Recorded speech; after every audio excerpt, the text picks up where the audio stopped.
हाल में जो है सर जिस तरीके से जो है सर कि ये पूरा बवाल हुआ सर्वे के दौरान जो है सर अब जो है क्या कार्रवाई जो है सर की जा रही है? देखिए आज संभल में ये नीचे कर लो थोड़ा। आज संभल में सुबह 7 बजे से लेकर 11 बजे तक जामा मस्जिद स्ट्रक्चर उसका सर्वे होना था कोर्ट के आदेश पर। कोर्ट ने आदेश पर जो सर्वे यहाँ आई भी थी एडवोकेट कमिश्नर के साथ, और उनके साथ पर्याप्त सुरक्षा बल भी था, जिलाधिकारी और पुलिस अधीक्षक भी साथ ही गए थे। और उन सब लोगों के साथ सर्वे करने जब टीम पहुंची, शुरुआत में सब कुछ ठीक था, लगभग 2 घंटे ठीक ठाक सर्वे हुआ, कोई दिक्कत नहीं थी। उसके बाद वहां पे उसी दौरान क्राउड इकट्ठी हो गई। शुरुआत में वो लोग कुछ नारे वारे लगाने लगे, उसके बाद थोड़ी देर बाद वहां पे पथराव शुरू हो गया।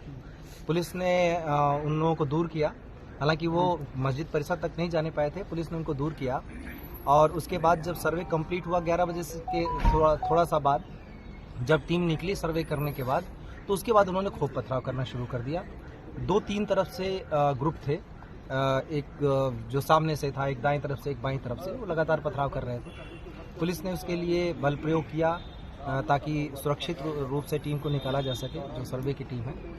और आंसू गैस के गोले भी छोड़े, जो प्लास्टिक बुलेट है उसका भी इस्तेमाल किया। इस बीच में उन लोगों ने दूसरी जगह पे उनका जो ग्रुप था उसने गाड़ियां जलाना शुरू कर दिया। 3-4 गाड़ियां भी वहां पे जलाई गई, कुछ एक बाइकें भी जलाई गई हैं। उन लोगों को हटाने के लिए भी पुलिस ने फोर्स का इस्तेमाल किया। इस बीच में 2 ग्रुप आमने सामने थे, तो 3 ग्रुप बल्कि वहां पे थे 3 तरफ से। उसी बीच में गोली चली। गोली कौन से ग्रुप ने किस पे चलाई, कैसे हुआ, लेकिन उस बीच में जो गोली चली उसमें हमारे पुलिस अधीक्षक हैं, उनके पीआरओ के पैर में गोली लगी। एक डिप्टी कलेक्टर का पैर फ्रैक्चर हो गया उसी हंगामे में। एक सीओ साहब के भी छर्रे लगे हैं और करीब 15-20 जवान घायल हो गए हैं। एक कांस्टेबल के सिर में गंभीर चोट आई है। और इस गोलीबारी में जहां तक अभी तक कंफर्म हुआ उसके हिसाब से 3 लोगों की मृत्यु भी हुई है। उन 3 लोगों के नाम है नईम जो कोट करवी से है, बिलाल जो सराय तरीन से है, और नुमान जो हयात नगर सराय तरीन से है। इन तीनों लोगों के अब पोस्टमार्टम की हम तैयारी कर रहे हैं। और जो स्थिति है अभी वो फिलहाल कंट्रोल में है। बीच में जो वो ग्रुप था वो कुछ लोग घूम के चले गए दूसरी तरफ, नखासा की तरफ, और वहाँ पर मैं और डीआईजी साहब मौजूद थे। वहाँ पे भी पथराव किया गया। हम लोगों ने उस भीड़ को खदेड़ा, बाद में एसपी और डीएम साहब भी आ गए थे। उस पथराव घटना में हमारी कोशिश रही कि उनमें से कुछ को पकड़ा जाए, और पकड़ा भी गया। उनमें 2 महिलाएं भी पकड़ी गई जो छत पर से पथराव कर रही थी, और काफ़ी कुछ 5-6 लड़के भी पकड़े गए। अभी तक कुल मिला के जो अभी तक संख्या 15 लोगों के करीब डिटेन किया गया, उन लोगों से पूछताछ चल रही है। ये निश्चित रूप से एक उकसावे के अंदर की कार्रवाई है, जिसमें जाने भी गई हैं। ये सारे लोग नई उम्र के लड़के या तो थे या फिर महिलाएं थी। ये सारे लोग किसी न किसी उकसावे में आकर कर रहे थे, क्योंकि जो सर्वे का काम है वो कोर्ट के आदेश से पहली बात तो हो रहा है। दूसरी बात यह है कि सर्वे का काम पीसफुली चल रहा था, अभी तक कोई भी दिक्कत नहीं आई थी।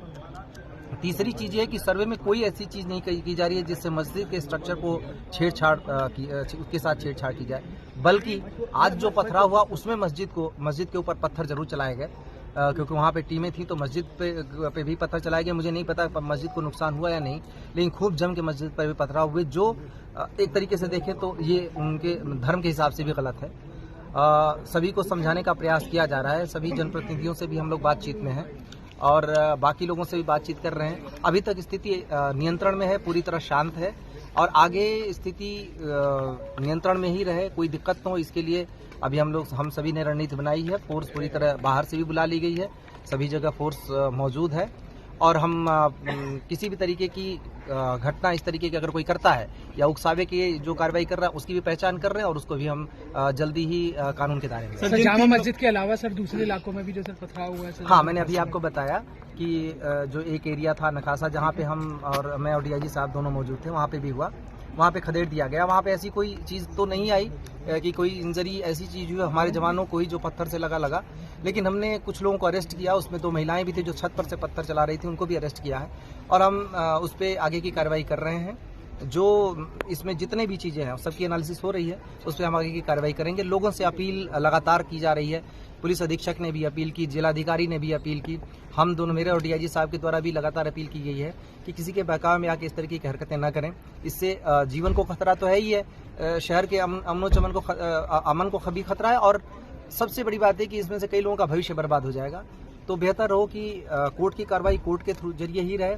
कोर्ट में अपनी बात सबको रखने का अधिकार है और मौका भी है, और कोर्ट में अपनी बात रखें, इस तरीके की हरकतों से दूर रहें। सर, जिन 3 लोगों की मौत हुई है उनमें से जो नईम का परिवार है वो ये आरोप लगा रहा है कि पुलिस की गोली लगने से उनके लड़के की मौत हुई है। देखिए, इसमें पहली बात तो ये कि वो इस बात को, जितने सारे लोग हैं वो सबकी पुलिस के पास भी वीडियोग्राफी मौजूद है।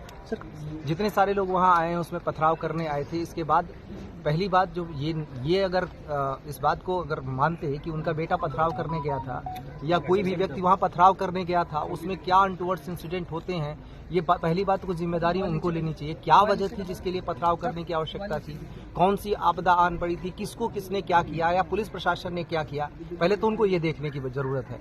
पथराव करने गए क्यों, एक। दूसरी बात यह है कि किसी ने कोई चीज नहीं देखा, साक्ष्य होंगे तो हमारे पास आएंगे, उन साक्ष्यों के आधार पर हम कार्रवाई करेंगे। मैंने जैसा आपको बताया कि 3 पक्ष आमने सामने थे, उन्होंने एक दूसरे के ऊपर क्या किया, उसमें फायरिंग हुई। अगर फायरिंग में कोई भी चीज ऐसी होती है कि पुलिस अपने पैर में गोली नहीं मार लेगी, ये सोचने की बात है। हमारे यहाँ हाथ में आप देखें कि पुलिस के टीयर गैस और जो प्लास्टिक के बुलेट है जो भगाने के लिए अनुमन्य है, उसी के तहत कार्रवाई की जा रही थी, और मीडिया का भी पूरी रिकॉर्डिंग है। तो उसमें कोई किस आरोप लगाने से पहले ये सोचे कि, और पूछना चाहिए सबको सवाल कि उनके बच्चे, उनके परिवार वाले उस जगह पे पथराव करने क्यों जा रहे हैं, क्या वजह आ गई, क्या हो रहा है ऐसा जिसकी वजह से उन्हें पथराव करना चाहिए। तो सबसे पहले तो सवाल सोचने की ये है, कोई भी इस तरीके का इल्जाम लगाने से पहले खुद को देखे कि कोई ऐसे ही धर्म का काम करने नहीं जा रहा था, कोई पुण्य का काम करने नहीं जा रहा था, किसी की मदद करने नहीं जा रहा था, पढ़ाई करने नहीं जा रहा था, नौकरी करने नहीं जा रहा था। पूरे शहर को इन लोगों ने आग में झोंक दिया, झोंकने की कोशिश की। हाँ, हमारे सारे जो जवान हैं अपनी जान की परवाह किए बिना उसको झेल रहे हैं, देख रहे हैं। अगर ऐसा ही होता कि पुलिस को गोली मारनी